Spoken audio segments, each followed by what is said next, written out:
that this is not happening by chance. I believe these things are happening purposely, and I think that this government is allowing these things to happen, and in many cases causing them to happen purposely according to a plan.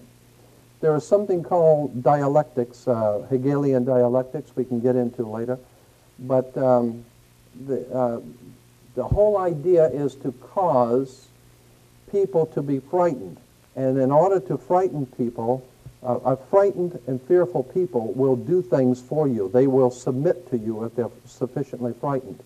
And so the governmental context of what I'm saying is that the government of this country wants people to be frightened. That's why they're continually turning criminals back out into the streets.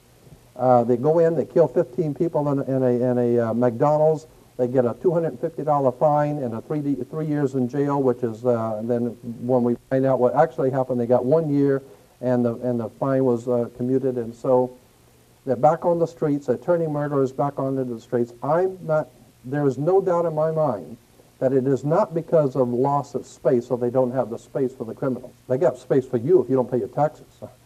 The point is that they do not want. They want as much chaos in society as possible. It's a very simple.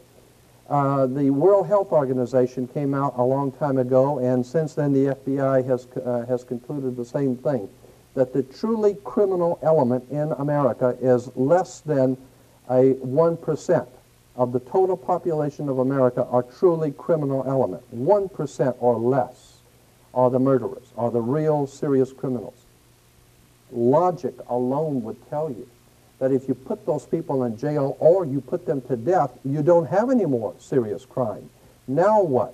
Now you have very little need for the police department. You have very little need. The people now have more time to think about things. They don't have to worry about their children. They don't have to worry about their family. They don't have to worry about crime in the streets. Consequently, they can concentrate now on who's running this government.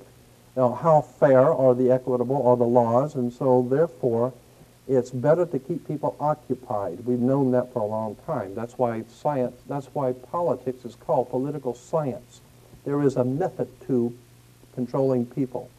Politics is referred to as political science. It's a science. If you can keep people organized, keep people disorganized, frightened, fearful, broke, that's another thing. They want to keep you financially in a hole. Then people are subservient to you. You do not want people to become self-sufficient and have enough money that they don't have to listen to you.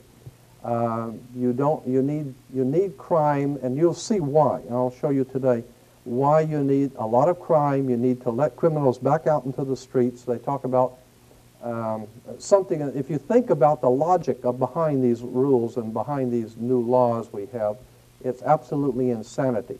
A criminal goes out, he kills somebody, what do? They take the gun away from the criminal and they let the criminal go free.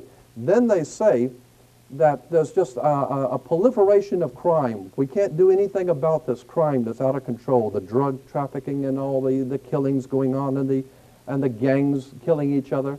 But the point is that if you don't pay your income tax, or if you do something that's against the government, in the system of things, if you get out of line, they will find you. The IRS will find you if you don't pay your income tax. You can go into the Amazon jungles, and they will come down there looking for you. And if they have to spend $7 million, they're going to find you, and they're going to bring you back here and make an example out of you.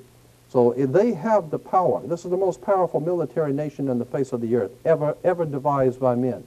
This nation is the most powerful military combine on earth. It has always been.